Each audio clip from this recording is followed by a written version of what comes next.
بسم اللہ الرحمن الرحیم الحمدللہ رب العالمین والصلاة والسلام علی سید الاولین والآخرین وعلی آلہ واصحابہ اجمعین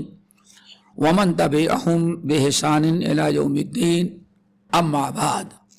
دوستو، پچھلی دو نشستوں میں کچھ ایسی باتیں جو آئی ہیں عشر ذی الحجہ کے متعلق جس سے ذکر الہی کا خاص اہتمام کرنے کا حکم دیا گیا ہے اور فضیلت بیان کی گئی ہے۔ آدمی کچھ نہیں کر سکتا، ذکر الہی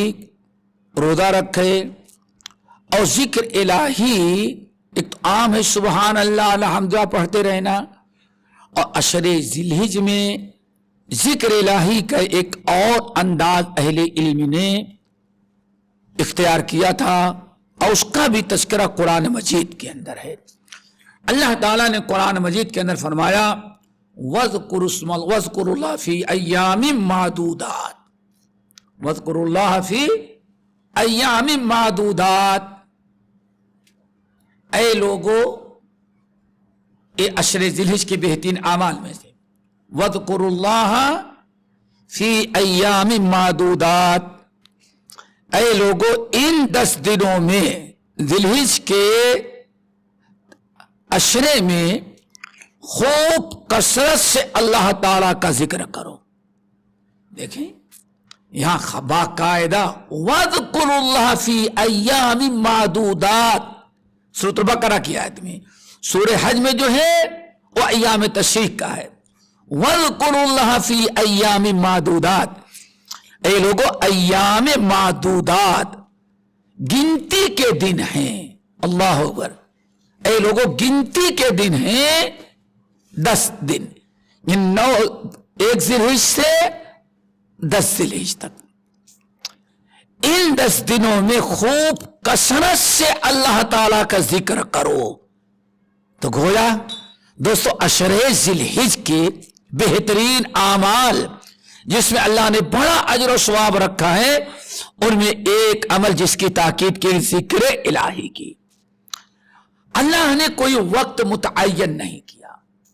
اس عشرے میں خوب کثرت سے ذکر کرتے رہو۔ تو ایک ذکر تو یہ ہے کہ انسان چلتے پھرتے الذین یذکرون اللہ قیاما وقعودا وعلی جنوبہم، چلتے پھرتے اٹھتے بیٹھتے ذکر کرتے رہیں، یہ ذکر الہی ہے۔ اور حضرت امام بخاری رحمۃ اللہ علیہ نقل کرتے ہیں ذی الحجہ کا جب چاند نکل آتا تو عبداللہ ابن عمر، ابو ہریرہ کانا یخرجان الی السوق، اس عشرے میں ذکر کا مقام رہا۔ کانا یخرجان الی السوق، حضرت ابو ہریرہ اور عبداللہ ابن عمر رضی اللہ تعالی عنہم اجمعین، یہ دونوں صحابی اپنے گھر سے مسجد سے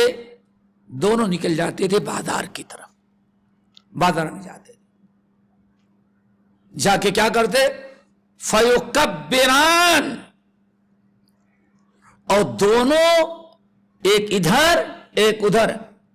اللہ اکبر لا الہ الا اللہ، بلند آواز سے یہ ادھر ایک جاتا دوسرے ادھر جاتے۔ ذی الحجہ کا چاند ہوا، ہمارے ہاں تو انتظار ہوتا ہے عرفہ کی فجر کا، عرفہ کی فجر کے بعد سے بس ہر نماز کے بعد 3 مرتبہ، وہ بھی اجتماعی، اس کے بعد اور کچھ ذکر نہیں۔ وَيَذْكُرُ اللَّهَ فِي أَيَّامٍ مَّعْدُودَاتٍ، قرآن سورۃ بقرہ کی آیت۔ اے لوگو، ان ذی الحجہ کے چند دن جو ہیں گنے چنے، معدود گنے چنے دن، ان میں خوب اللہ تعالیٰ کا ذکر کرو۔ اور صحابہ نے عملی طور پر، حضرت ابو ہریرہ، عبداللہ بن عمر بازار میں چلے جاتے، فیکبران ویسمعان، خوب بلند آواز سے کہتے، اور مقصد کیا ہوتا تاکہ بازار کے لوگوں کو سنائے، لوگوں ذیلحج کا چاند نکل آیا ہے کل،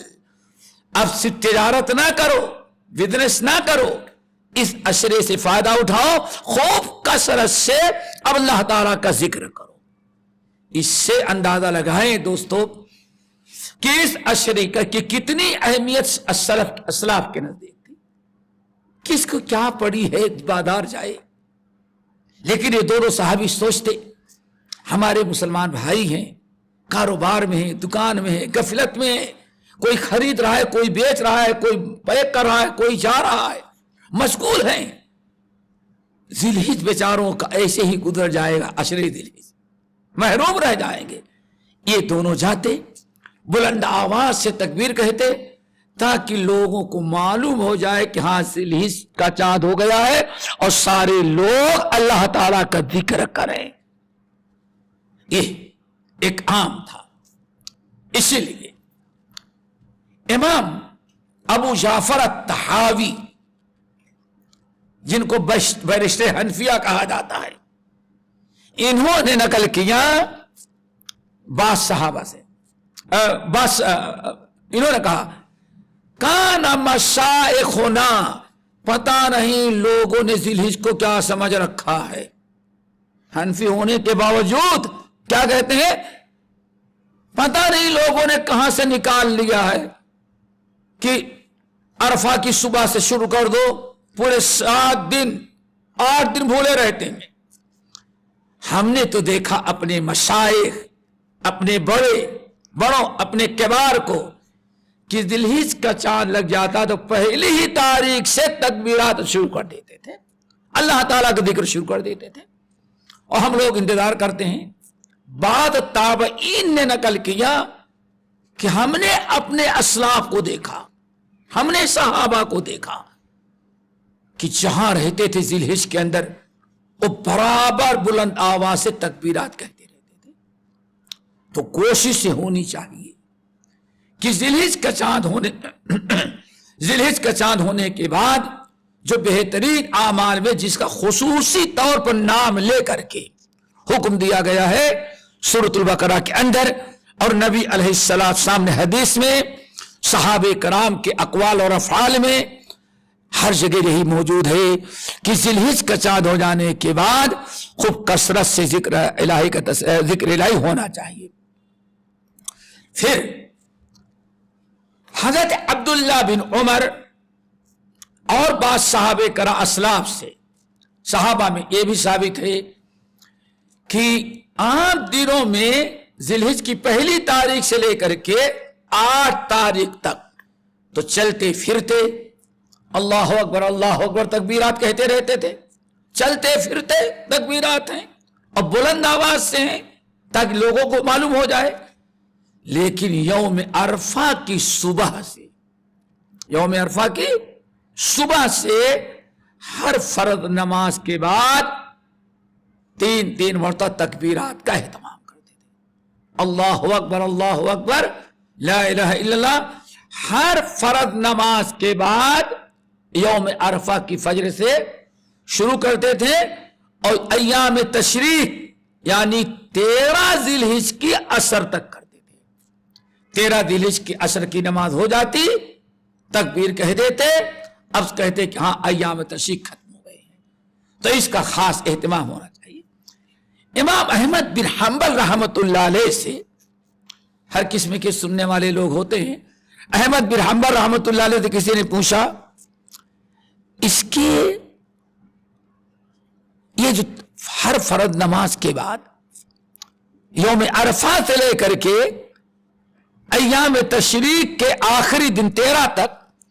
جو آپ لوگ یہ تکبیرات کا اتنا اہتمام کرتے ہیں، کیا اس کا کوئی ثبوت کہیں آپ دے سکتے ہیں؟ اللہ اکبر۔ امام احمد بن حنبل نے کہا باجماع الصحابہ، اس پر صحابہ کا اجماع تھا، یعنی اس کا مطلب صحابہ کے نزدیک کوئی چیز تھی، کوئی نص تھی، اشارتاً یا کنایتاً، ورنہ کسی غلط چیز پر صحابہ کرام کبھی اجماع نہیں ہو سکتا۔ احمد بن حنبل نے جواب دیا کہ ہاں ہمارے لیے اسوہ صحابہ ہیں، اور صحابہ میں بڑی پابندی کے ساتھ اس کا اہتمام ہوتا تھا، یہاں تک کہ مینا کے میدان میں خیموں میں جا کر کے تکبیرات کہا کرتے تھے۔ تو اس لیے اس کا خاص خیال رکھیں۔ ایک تو تکبیرات عام دنوں میں بھی ہیں، اور خصوصاً 9 سے لے کر کے 9 کی صبح سے لے کر کے 13 کی عصر تک ہر فرض نماز کے بعد 3 مرتبہ کم سے کم تکبیرات بلند آواز سے کہی جائیں۔